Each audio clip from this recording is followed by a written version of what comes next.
Question 6.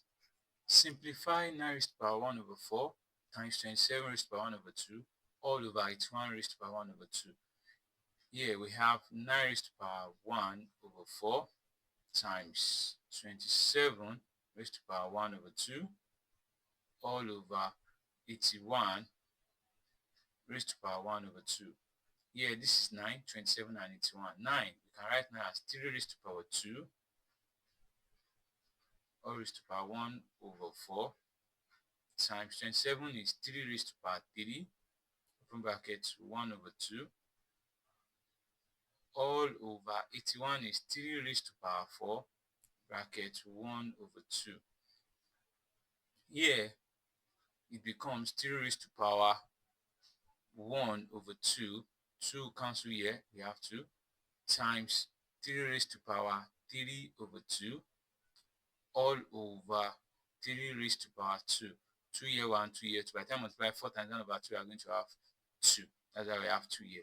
Now, from rule of indices, we have that s raised to the power a times s raised to the power b is s raised to the power a plus b. So in this case, here, the numerator here becomes 3 raised to the power 1 over 2 plus 3 over 2 all over 3 raised to the power 2. Now, by the time we add up this power, we have 1 over 2 plus 3 over 2.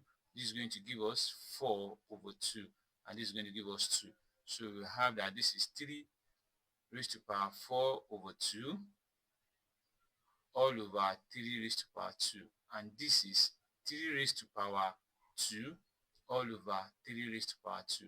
And also from this rule of indices, s raised to the power a divided by s raised to the power b, same thing as s raised to the power a minus b. S raised to the power a over s raised to the power b. So here becomes 3 raised to the power 2 minus 2. And that's going to give us 3 raised to the power 0. And 3 raised to the power 0 will give us 1. The correct option here is option E. Ṣó le, kò le,